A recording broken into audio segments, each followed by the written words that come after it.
I am Shweta Parmar from St. Thomas School, Surat.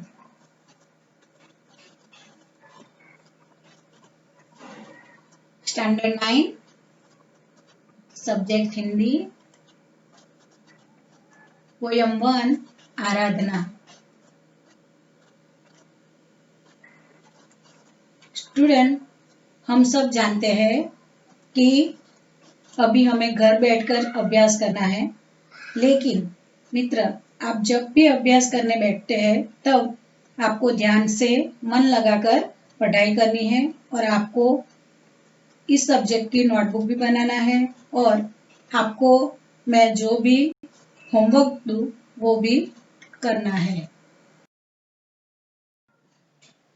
विद्यार्थी मित्र, जो हमारा काव्य है आराधना, आराधना यानी पूजा।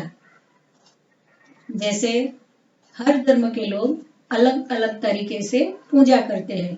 जैसे हिंदू मंदिर में पूजा करते हैं, मुस्लिम मस्जिद में पूजा करते हैं, ईसाई चर्च में पूजा करते हैं, पारसी अग्यारी में पूजा करते हैं, वैसे ही पंजाबी गुरुद्वारे में पूजा करते हैं। लेकिन विद्यार्थी मित्रों, यहाँ पर कवि हमें मनुष्य को मनुष्य की पूजा करने के लिए कहते हैं।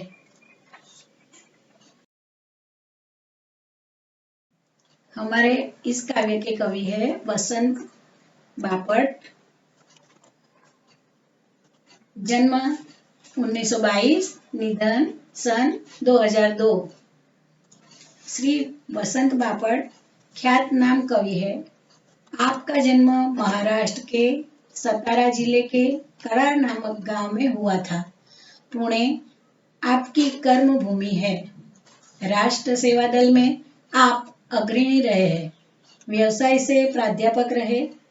आपके काव्यों में राष्ट्रभक्ति, समाज जागरण एवं मानवीय संवेदनाएं व्यक्त हुई है।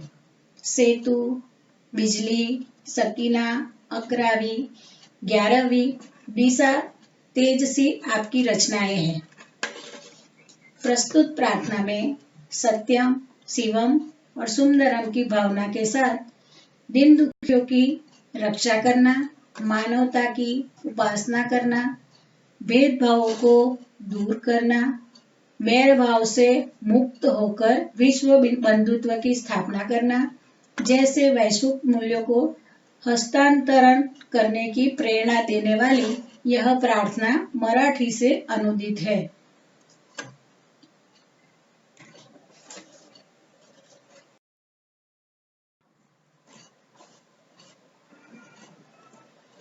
प्रस्तुत काव्य में कवि ने हमें यहाँ पे कहा है कि देह मंदिर चित्त मंदिर एक ही है प्रार्थना, सत्य सुंदर मांगल्य की नित्य हो आराधना। यानी कि देह मंदिर यानी कि शरीर रूपी मंदिर और चित्त मंदिर यानी मन रूपी मंदिर, और लास्ट में लिखा है आराधना, नित्य हो आराधना यानी कि हमेशा हो प्रार्थना।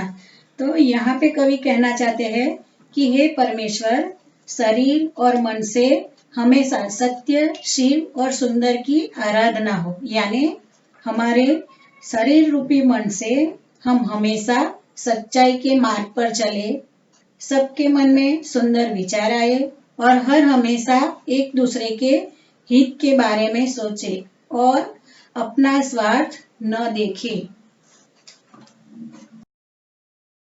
इस पंक्ति में कवि ने कहा है कि दुखियारों का दुख जाए है यही मन कामना, वेदना को परख पाने जगाए संवेदना, दुर्बलों के रक्षणार्थ पौरुष की साधना।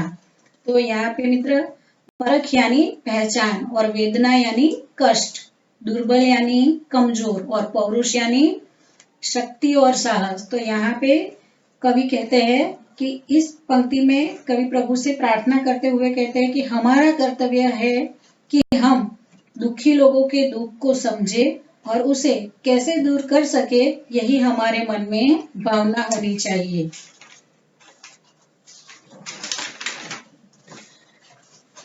कोई दुर्बल को सताता है तो हमें उसका साहसता के साथ सामना करना चाहिए, उसकी मदद करनी चाहिए, नहीं कि हम उसे अकेला छोड़कर चले जाएं। इस पंक्ति में कवि कहते हैं कि जीवन में नवचेत हो, तेज हो, अंतरंग में भावना, सुंदरता की आस हो, मानवता की हो उपासना, शौर्य पावे धैर्य पावे यही है अभ्यर्थना। तो यहाँ पे कवि कहते हैं कि यहाँ पे जो शब्द है नवचेत यानी नई चमक, अंतरंग अंतःकरण यानी हृदय, उपासना यानी भक्ति और पूजा, शौर्य यानी शूरता, धैर्य यानी धीरज और अभ्यर्थना यानी प्रार्थना। तो यहाँ पे इस काव्य में कवि हमें समझाते हुए कहते हैं कि सबके जीवन में नया प्रकाश हो, सबके हृदय में सुंदर भावनाएं हो, सबके मन में सुंदर आशाएं हो और सब मानवता की पूजा करें। सभी लोग शौर्य यानी बहादुरी और धैर्य यानी धीरजता प्राप्त करें, यही उनकी प्रार्थना है।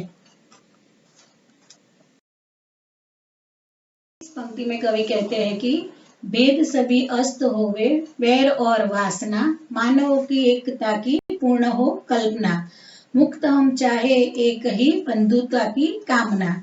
तो यहाँ पे कवि कहते हैं कि इस पंक्ति में कवि हमें यह इच्छा रखते हैं कि मनुष्य मनुष्य के बीच किसी से भी किसी की तरह भेदभाव न हो, सब साथ मिलकर रहे, किसी की भी किसी से दुश्मनी न हो और लोगों की बुरी इच्छाएं नष्ट हो जाए, सभी मनुष्य के मन में अच्छे विचार आए, एकता का अनुभव करे, सब मिलजुल कर रहे और आखिर में कवि कहते हैं कि स्वतंत्रता और बंधुता यानी भाईचारे की कामना हो।